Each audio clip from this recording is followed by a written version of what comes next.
मिथिला मंच न्यूज़ में आपका स्वागत है। मैं हूं मनोज। लगातार दरभंगा की चिकित्सा व्यवस्था को लेकर के हम तमाम एक एक जन जन तक पहुंचाने का प्रयास कर रहे हैं कि देखिए आपके दरभंगा में भी चिकित्सा के क्या क्या साधन उपलब्ध हैं और कितना आप लाभान्वित हो सकते हैं। इसी मुद्दे पर हम कई विशेषज्ञों से आपको हम मिलवाते हैं और उनकी राय आपको समझना चाहिए ताकि आप और अपने आसपास के क्षेत्रों में लोगों को सही जानकारी दे सकें। पैथोलॉजी एक अहम मुद्दा है जिसके बिना आपका सही डायग्नोसिस नहीं हो सकता है। आप कई बार सुनते होंगे कि दरभंगा के डॉक्टरों ने सही इलाज नहीं किया, बेंगलोर गया वहाँ इलाज हो पाया। तो अगर आपका क्लिनिकल पैथोलॉजी का जो रिपोर्ट आता है वो अगर सही नहीं होगा, चाहे यूरोलॉजी में और भी कई डिपार्टमेंट्स हैं, उसका नहीं आएगा तो आपका इलाज सही तरीके से नहीं हो सकता। आज इसी पर हमारे साथ विशेषज्ञ हैं पैथोलॉजी के और कई विभागों में देखते हुए आज दरभंगा के एक एक लोगों की जुबान पर है डॉक्टर जगदेव शर्मा का नाम। आपका स्वागत है। तो पैथोलॉजी एक ऐसा विषय है कि इसके बगैर कोई भी डिजीज़ का डायग्नोसिस नहीं हो सकता है। कोई भी डिजीज़ जो होता है वो किसी न किसी वजह से, किसी जीवाणु की वजह से होता है या किसी मेटाबॉलिक डिजॉर्डर के वजह से होता है अथवा और किसी वजह से होता है। तो इस सब का निदान पैथोलॉजी ही से हो सकता है। तो अगर किसी जीवाणु से, माइक्रो ऑर्गेनिज्म से होता है तो इसके लिए बैक्टीरियोलॉजी है हमारे यहाँ, सीरोलॉजी है, वायरोलॉजी है जो अभी रिसेंट कंसेप्ट है। इस सब के जानकारी के बाद हम लोग ये पता लगा देते हैं कि ये डिजीज़ में किस तरह का जीवाणु है और ये जीवाणु किस एंटीबायोटिक से या किस ड्रग से ख़त्म होगा। इसको कहते हैं सेंसिटिविटी टेस्ट। तो पहले कल्चर हम लोग करते हैं और कल्चर करने के बाद माइक्रो ऑर्गेनिज्म निकला। पर्टिकुलर माइक्रो ऑर्गेनिज्म को आइसोलेट करके उसको एक जगह रखा और फिर डिफरेंट ड्रग्स के सामने उसको एक्सपोज किया और देखा कि किस ड्रग से वो जीवाणु ख़त्म हुआ, किससे नहीं हुआ। इसी को कहते हैं सेंसिटिविटी टेस्ट। तो ये तो बैक्टीरियोलॉजी का एक एस्पेक्ट है। फिर है सीरोलॉजी। सीरोलॉजी का मतलब होता है कि आप ब्लड लीजिए और आपके शरीर में जो ब्लड है उसमें जो सीरम है उसमें एंटीबॉडी पाया जाता है और हर डिजीज, हर जीवाणु के अगेंस्ट एंटीबॉडी पैदा हो जाएगा। हम उस एंटीबॉडी को ही निकाल के बता देंगे तो पता लग जाएगा इनडायरेक्टली कि इसका एंटीजन कौन है। एंटीबॉडी का एगेंस्ट एंटीजन हुआ तब एंटीबॉडी हुआ। जैसे एंटीजन मान लिया कि स्टेफाइलोकोकाई है तो उसके एगेंस्ट एंटीबॉडी बनेगा। उसी तरह से मान लिया कि कॉलरा एंटीजन है, उसके एगेंस्ट एंटीबॉडी बनेगा। अभी हाल में आप लोग सुने होंगे कि एंटीजन वायरस आया है। तो बहुत तरह का वायरस को नई चीज़ नहीं है, लेकिन ये कोरोना वायरस भी नई चीज़ नहीं है। वो बहुत हम लोग पढ़ते थे, उस ज़माने में भी कोरोना वायरस था, लेकिन ये कोरोना वायरस नहीं था। ये दूसरा म्यूटेटेड फॉर्म से ऐसा आया जापान के एक लेबॉर्ट्री से कि ये बहुत डेंजरस सिद्ध हो गया। अब ये कोरोना वायरस तब इतना पॉपुलर हो गया। अब ये कोरोना वायरस जब हुआ इन्फेक्शन तो इसके अगेंस्ट एंटीबॉडी बना। तो एंटीबॉडी को भी टेस्ट करके हम लोग कह सकते हैं कि इस आदमी को कोरोना है, और नहीं तो डायरेक्टली एंटीजन का ही हम डिटेक्शन कर लेंगे। तो किसी भी डिजीज़ का डिटेक्शन दो तरह से होगा, एक एंटीजन के डिटेक्शन से, दूसरा एंटीबॉडी के डिटेक्शन से। दोनों एक ही है, लेकिन एंटीजन के डिटेक्शन ज़्यादा अच्छा हुआ क्योंकि डायरेक्ट आप उस माइक्रो ऑर्गेनिज्म को फाइंड आउट कर लेते हैं, और एंटीबॉडी हुआ कि उस माइक्रो ऑर्गेनिज्म के अगेंस्ट जो एंटीबॉडी बना उसको हम निकालते हैं। तो बात बराबर है एक्चुअली। एंटीजन एंटीबॉडी दोनों में किसी एक में अगर आप निकालते हैं तो आप डिजीज़ का डायग्नोसिस कर लेते हैं। तो ये तो एक एस्पेक्ट हुआ। और इसी तरह से बहुत सा डिजीज़ के लिए बहुत सा डिफरेंट टाइप्स का टेस्ट है बना हुआ। अब जैसे टाइफाइड है तो टाइफाइड का आप डायरेक्टली भी ब्लड कल्चर करके भी कर सकते हैं, फिर वही सीरोलॉजी से कर सकते हैं, जिसको विडाल टेस्ट, बहुत ज़माने से विडाल टेस्ट के नाम से विख्यात है। तो विडाल साहब एक साइंटिस्ट थे, उन्हीं के नाम पर विडाल टेस्ट है। तो ये सब एंटीबॉडी डिटेक्शन है सब। तो इस तरह से एंटीजन डिटेक्शन और एंटीबॉडी डिटेक्शन। अब पब्लिक, जनरल पब्लिक को जानकारी ये होना चाहिए कि डिजीज़ का डायग्नोसिस जो पैथोलॉजिकल टेस्ट से होता है वो सही में हो रहा है कि नहीं हो रहा है। क्योंकि आजकल जानते हैं हर क्षेत्र में करप्शन है। तो अब जो रियल जो क्वालिफाइड लोग हैं और सचमुच में क्वालिफाइड टेक्नीशियन है और सचमुच में उसका जो टेक्नोक्रेट्स लोग हैं और सचमुच में उसका रिएजेंट्स है, सब अगर फर्स्ट क्लास है तो फर्स्ट क्लास रिपोर्ट आएगा, अगर सब नकली है तो नकली रिपोर्ट आएगा। तो ये तो बहुत मुश्किल है कहना। तो ये तो डिपेंड करता है कि किस ग्रेड का लेबॉर्ट्री है आपका। तो ग्रेडिंग ऑफ लेबॉर्ट्री भी गवर्नमेंट ऑफ इंडिया से या इंटरनेशनल लेवल पर भी हो रहा है आजकल, उसके लिए भी ये है। तो मैं अपने बड़ाई क्या करूं, हम लोगों का लेवल मेंटेन्ड है इंटरनेशनल लेवल का, NABL में आया हुआ है। तो बहुत मेहनत किया गया। हम 1951 में स्टूडेंट बने, 1956 में यहाँ से MBBS किया, 3-4 बरस बाहर स्नातकोत्तर डिग्री के लिए गए, फिर लौट के यहीं पोस्टिंग हो गया और डिफरेंट पोस्ट पर रहे। मैं 1962 में क्लिनिकल पैथोलॉजिस्ट हुआ और उसके बाद 1974 में पैथोलॉजी में आ गए, प्रोफेसर ऑफ पैथोलॉजी। और फिर उसके बाद पैथोलॉजी को 2 भाग में हमने बंटवारा किया, एक पैथोलॉजी दूसरा माइक्रोबायोलॉजी। इसलिए किया कि माइक्रोबायोलॉजी के डेवलपमेंट नहीं हो रहा था, सब पैथोलॉजी कर रहे थे लोग, अब माइक्रोबायोलॉजी गौन हो गया था। तो मैंने बिहार गवर्नमेंट को कहा और मेरे कहने पर ही बिहार गवर्नमेंट ने माइक्रोबायोलॉजी को सेपरेट किया।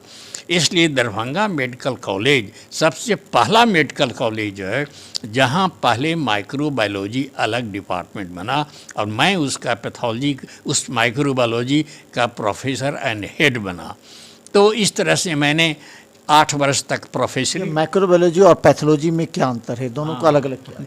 पैथोलॉजी एंड माइक्रोबायोलॉजी में फ़र्क ये है कि सच्ची जानिएगा कि माइक्रोबायोलॉजी का एरिया बहुत बड़ा है, क्योंकि माइक्रोबायोलॉजी ही तो मेन है। जितना ये डिजीज है उस सब का वजह तो ऑर्गेनिज्म है, बैक्टीरिया है, वायरसेज है, पैरासाइट है, फंगस है। इसके अलावा और है क्या? इसके अलावा क्या है? कैंसर है। उसके अलावा कैंसर न है तो पैथोलॉजी तो वहीं खाली रह गया, बाकी सब तो चला है इसमें। तो मैंने इसका इम्पोर्टेंस मालूम किया और VS दुबे कमिश्नर थे हेल्थ, मैंने उनको समझाया जैसे अभी आप लोगों को समझा रहे हैं और कहीं येस यू आर ओके, सो आप जाइए डॉक्टर साहब सारे हिंदुस्तान में घूमिए, हम तुरंत ऑर्डर दें। तो मैंने किया और रिपोर्ट दिया गवर्नमेंट ऑफ बिहार को। तो गवर्नमेंट ऑफ बिहार ने माइक्रोबायोलॉजी को अलग किया और हमको प्रोफेसर बनाया। तब से माइक्रोबायोलॉजी यहाँ है and I was the first founder microbiology of Bihar. तो अब कहिए कि पैथोलॉजी जो ओल्ड नाम है इसलिए पैथोलॉजी चलता है, नहीं तो है एक्चुअली माइक्रोबायोलॉजी।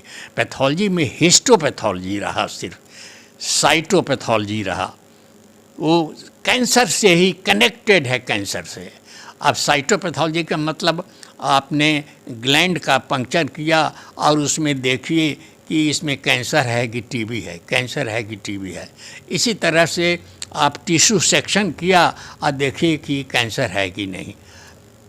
तो इसके अलावे पैथोलॉजी में स्टूल यूरिन तो क्लिनिकल पैथोलॉजी में आ जाता है। तो स्टूल यूरिन का टेस्ट ये बात फैक्ट है कि क्लिनिकल पैथोलॉजी में आया। माइक्रोबायोलॉजी हम कहा कि क्लिनिकल पैथोलॉजी में ही इसको रहने दीजिए, माइक्रोबायोलॉजी में उसको हम लोग नहीं रखा। तो उसमें स्टूल यूरिन स्पूटम इस सब का जो जनरल रूटीन टेस्ट होता है वो पैथोलॉजी को दिया गया, और नहीं तो पैथोलॉजी को सिर्फ कैंसर का ही मेन डायग्नोसिस दिया गया है अभी।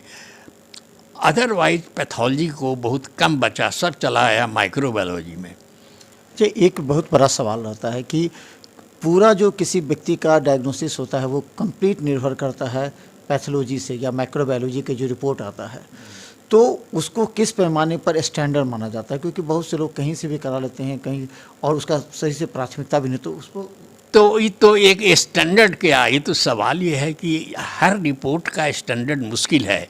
अब ये तो आपको खुद पेशेंट को या पेशेंट के गार्जियन को या आप प्रेस वाले हैं, आप लोगों की इसकी जानकारी होनी चाहिए कि सचमुच में कौन सा लेबॉर्ट्री स्टैंडर्ड का है।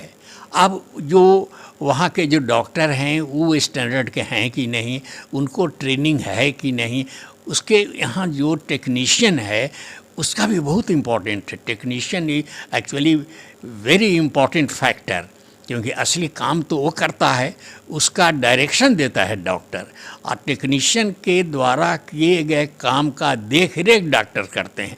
डॉक्टर तो सब कुछ नहीं करेंगे, तो इसीलिए टेक्नीशियन सब ठीक हैं कि नहीं, तो इसका जो है पैमाना जो है वो डिपेंड करता है उसकी रिपोर्ट पर, कि उसका रिपोर्ट जो डॉक्टर के यहाँ गया तो उसकी रिपोर्ट के हिसाब से जो ट्रीटमेंट हुआ वो रिस्पॉन्ड किया कि नहीं पेशेंट। तो मेन पैमाना तो एक्चुअली वो हुआ। तो एक्चुअली इसका पैमाना कि कौन रिपोर्ट ठीक है नहीं है क्लिनिशियन पर डिपेंड करता है। क्लिनिशियन अगर देखा कि हाँ इसकी रिपोर्ट के हिसाब से हमने जो प्रिस्क्राइब किया वो रिस्पॉन्ड किया पेशेंट, तो पेशेंट को कन्विंस या डॉक्टर को कन्विंस्ड हो जाएगा कि हम उसी से करावेंगे, और अपने पेशेंट को डायरेक्ट करते हैं कि वहीं जाओ तुम वहीं कराओ। लेकिन हो नहीं रहा है ऐसा, तो सब चीज़ क्या कहें, कहने को बहुत मेरे पास है, क्योंकि मैं 70 बरस से दरभंगे में हूँ और यहीं से मेरी लाश भी उठेगी। तो इसलिए मैं हर स्टेज को देखा हूँ। अभी करप्शन सोसाइटी में इतना ज़्यादा हो गया है, हर क्षेत्र में, राजनीति से चलिए वहीं से नीचे तक चला आया है, भरा हुआ है। तो अभी तो गली गली में सब जगह पर लेबॉर्ट्री खुला हुआ है। अब कोई जाके देखे, ये काम तो सिविल सर्जन का था, हमारा वो आपका तो था नहीं। सिविल सर्जन का ये काम था कि देखे कि कौन जेन्यून है, पैथोलॉजिस्ट कौन नहीं है। तो सिविल सर्जन तो बैठे रहते हैं चुपचाप, वो करते नहीं हैं कुछ।